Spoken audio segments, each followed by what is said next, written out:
the Seagram's block of Oshawa, Ontario. I'm an idol. Don't be scared, homie. Come on. Okay, first of all, the world is smiling at you. The wrestling business is smiling at you. And don't you frown back on it. Surprise, surprise, motherfucker. The king is back. The man to hour, the man with the power. Too sweet to be sour. Dylan Bowker. I'm talking to Teddy Ash. Big fight coming up against Jared McComb, and that is going at Unified MMA 33. It is a title effort there, and should be a cool one. How's it going there, Teddy? Things are great, man. I'm just getting off. I did some training today for work, and getting ready to go home and eat and hit the gym. Oh, right on. How was that? How was that training session there? It was awesome, man. Well, it wasn't for the fight. It was actually rope access training for work. So. Oh, okay. Well, I guess it's handy that your day job is also something that keeps you physically fit and active then, eh? That must be cool. It has been, yeah, quite a bit. I actually quit my job a few days ago for this fight. So I got a lot more time to put hours in the gym right now, so it's good. Yeah, I know, and I think that sort of puts things in perspective here because this fight against Jared McComb is actually a rematch. You got the win over him via split decision at MFC 38. So, and that happened at middleweight. So I'm wondering if the mentality differs at all going into a rematch. And I believe what is the first rematch of your career there?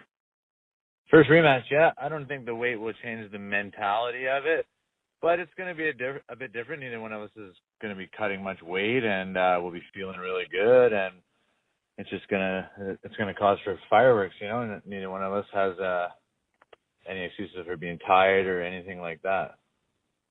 Yeah, no, and I guess I didn't really mean in as far as like the weight class change, if there's going to be anything that differs from there. But yeah, I mean, even in terms of like how long it's been since the fight, I mean, that happened in late 2013 there. So I imagine there's just huge leaps in improvement that you guys have put out there heading into this fight here. Yeah, big time. I've fought 9 times since then. I've had some big fights, some decision fights. So since then, I've gained a lot of cage experience. I'm excited to put it all to work.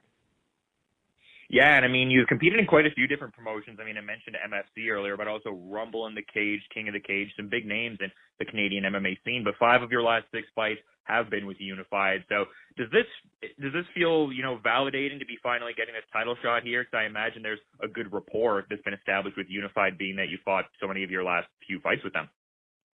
Yeah, I believe 100%, man. The stars were all aligned for me on this one.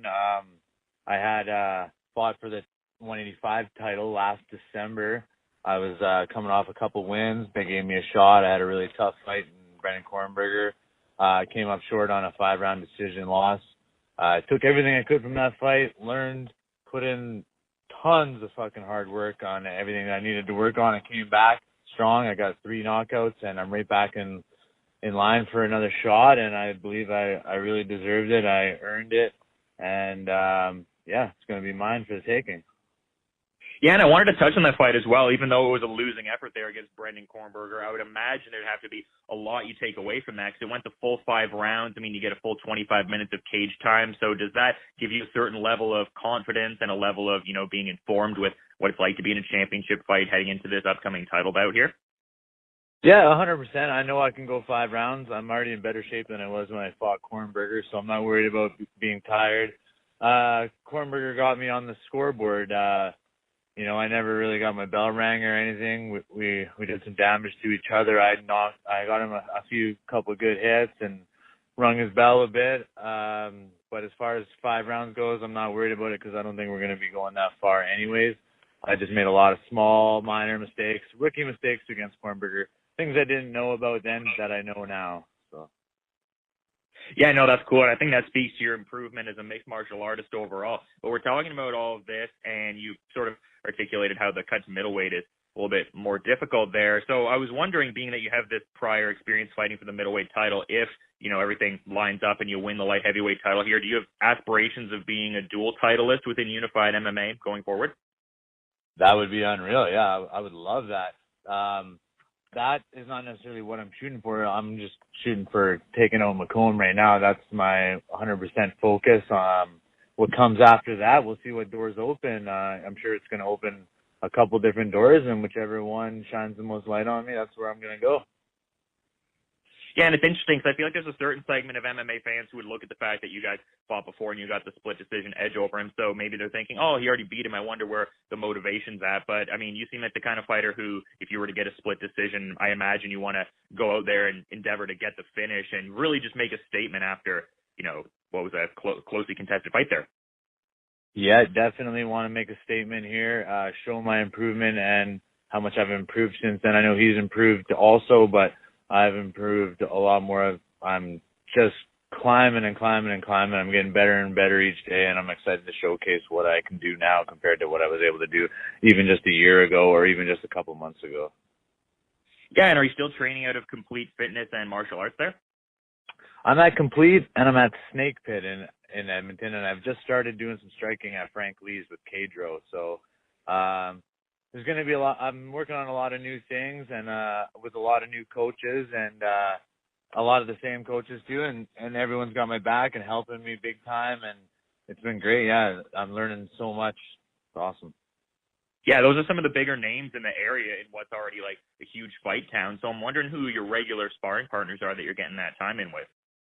I'm getting tons of sparring. I'm sparring with Tanner Boser, big heavyweight. I mean, your hometown is listed as being from Fort McMurray there, and then when obviously the big wildfire happened there and there's the evacuation happening, you got to the area there, and Complete Fitness and Martial Arts was actually offering free membership to evacuees there, and then you really just got a lot of momentum going after that. So can you maybe speak to that a little bit? Because I think that's a really captivating, inspiring sort of story, man. Yeah, it was. At that point in time, I had a fight booked for Fort McMurray, which did end up getting canceled because of the evacuation. I was kind of just getting back on the horse. I had some time off, almost 2 years without fighting, so I was getting really back into it. And that fire, I was always, you know, on the fence of moving to Edmonton to expand my training. The fire was just you know, a bit of a head start. It pushed me to Edmonton, and I started Complete opened their doors for me, took me in, shaped me, turned me into a completely different fighter. I got on a 2-fight winning streak, and I got that title shot, and I've been training there ever since, and I've been killing it ever since, and I'm just getting better each and every day, man. Those guys are awesome. Guy took me in arms wide open, and he's been helping me, and it's been showing. Oh, no, it's really just like a powerful story, I think, because, I mean, here's someone in a very difficult situation. I think a situation that would really get a lot of people down, but you just, you know, nose to the grindstone, just get right to it. And you also had a great facility that facilitated what you were looking to do there. And you definitely were established before you kind of got to the gym there. But yeah, like you said, just really took what could have been a tragedy for some and just used it to improve leaps by leaps and bounds and to galvanize your overall skill set there. Yeah, it was quite a big motivator. I lost my house. I lost almost all my stuff. I managed to get all my gym gear out, and I had all the spare time without working, and all I did was just focus it towards all my energy and everything towards fighting, and yeah, it really worked out to benefit me in the end. There might have been a silver lining on it, and since then I've been commuting back and forth from Fort Mac to Edmonton and just rebuilding everything I've lost, along with building my career as an MMA fighter. No, man, I think it's a cool story for sure. But, you know, getting back on track to the actual, you know, fighting what you do in the cage there. I mean, the last performance you had, I was actually there cage side, and I saw you knock out Victor Valimaki. There was pretty intense stoppage sort of situation there, no doubt. And huge feather in your cap for sure. I mean, a guy like Victor Valimaki really established on the Canadian scene, really helped with the grassroots sort of mixed martial arts scene around here, and also UFC veteran. So what was it like to get a victory like that? Was that like the big feather in your cap sort of thing? Yes and no. It was pretty cool. I watched Victor growing up, and I thought, you know, he was one of the most badass guys in Canada, which he was, you know, the MFC title holder, all that. I looked up to him. I didn't want to let that get to me here coming into that fight. It was just, you know, it doesn't matter who it is. I got to be 100% on my game. It's not about him. It was all about me. I put in the work, and the work showed, regardless of who I was up against. What I do in the gym and what I work on is ultimately going to affect me and my game. So if I'm on my game, it doesn't matter if they're on their game or not, because as long as I show up ready to fight and I bring it, that's how it's going to be. No, that's interesting, though, and that's good that you sort of got over that mental roadblock heading into the fight, because I imagine it'd be difficult getting in there and fighting someone you look up to in such a way. But conversely, after, you know, you get the stoppage and everything like that, I imagine you're elated. But is there some element of, I don't know, like maybe you feel almost like guilty you knocked out this guy that you looked up to at one point in such a way? I mean, you shouldn't feel guilty, obviously, but was there some element of that at all? No, I can't say I felt bad or guilty or whatever. It's the fight game. It's the hurt business, man. That's what we do. We sign up for this shit. We train for it, and we go in there and try and take each other's heads off or take our limbs off. And we know at the end of the day, one of us is coming out of there with most likely some type of injury or knocked out or submitted or whatever. But that's you know, I went in there with the intent to do so, and I did so. And at the end of the day, he signed up for it just as I did. So that's how it's going to be, right? Oh, no, absolutely. And I totally agree with what you're saying there. It's definitely like the warrior mentality that both agree to. I just know sometimes, like for instance, Larry Holmes, Muhammad Ali. I remember Larry Holmes got very emotional after he beat up a guy like Ali who he looked up to on some level. But I guess that also speaks to your self-described adrenaline junkie sort of a mindset there. So you're into dirt biking and certain things like that. What else do you like to do to like escape from everything? Yeah, I like a lot of extreme sports. I ride dirt bikes. I ride quads. I mountain bike. You know, anything to do with the motor, I like to hit it hard. Yeah. Yeah, no, that's a good way to be about it. And I was also noticing, though, that you, I mean, we also already mentioned you fought at middleweight there, but also some experience at heavyweight, but unbeaten so far in your tenure at 205 there. So was it a bit of a trial and error type situation to figure out that light heavyweight was the key weight class for you?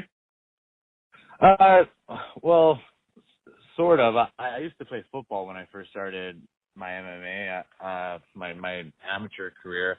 I was unsure if I was going to go play university football or if I was going to fight. I had my first amateur fight booked, and I was like 235 pounds of like just muscle, you know, getting ready for football season. Yeah. I leaned out and I fought at 205. I was a big bulky 205 then. And as soon as I had my first fight, that was it. I knew from then on I was not going to play ball anymore, and I was going to continue fighting. And just over time, my body just progressively changed from a football player to an MMA fighter. It took a couple of years, and I was given a fight at heavyweight just because that was what was available when I was amateur. I took it. So there was no aim for what weight class I wanted to be at then. It was just the weight that I was at. I eventually got low enough that, wow, I could do 185. I'm a natural 185er. That's, you know, that's how big I am at this point. And I did it, and yeah, I liked 185. I like 205 a little better. So it's just, I've been comfortable at 205. I've been getting success at 205, so I'm kind of sticking at 205 here now.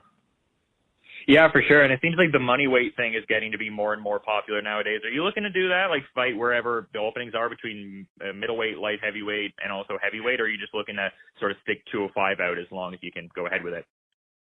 I don't think I'll go up any more than 205. 205 is, I'm a small 205, but I hang with the 205s when it comes to strength. I'm definitely conditioned as well as anyone out there. You know, speed's going to be my friend when I'm fighting at 205. I have the strength to hang with the 205s, but I am a little bit smaller, and you know what? I kind of like that. I like being a little bit smaller. People that are untrained, they kind of think, oh, the smaller guy, you know, everyone roots for the bigger dude, but I'm liking to be a smaller, faster 205. Yeah, absolutely. And like I mentioned prior, you haven't been beaten at light heavyweight yet, and you're riding a 3-fight win streak there, so it seems to be working out for you pretty good. But I wanted to touch on this. I thought this was a bit of an interesting dynamic. You main evented Prestige FC7, and you got a big win there in front of the Fort Mac faithful there, just everyone cheering on the hometown kid and all that. But conversely, you also had that fight at Prestige FC5 where you were submitted. So can you talk about each experience? Because I imagine there's some huge takeaways from each, and maybe, you know, in different ways that informed your overall game as a fighter. Yeah, I fought Miles Anstead back in what was that, 2014 at FC5 and or Prestige FC5. I lost the rear naked choke. You know, he's an unreal fighter, unreal athlete, smart, great training partner. He's one of my best buddies now. We train together. Love the guy. He's awesome. Cool. I took that fight because it was the hardest fight offered to me, and kind of not a very wise decision on my behalf at that point in time in my career and where I was as a fighter. I definitely took that fight ill-trained and ill-prepared for that caliber of a fight. You know, that's why I started training with Miles, and he's helped me so much over the last couple of years, getting from the point where I was with him to where I am now is, you know, doubled in skill level. I'm a lot smarter. I'm wiser. I make better decisions. My fight IQ has gone up. So, yeah, I definitely took away a lot, as you can see when I came in to fight at the last Prestige there last summer. When I performed a lot better, and I was definitely a lot better prepared.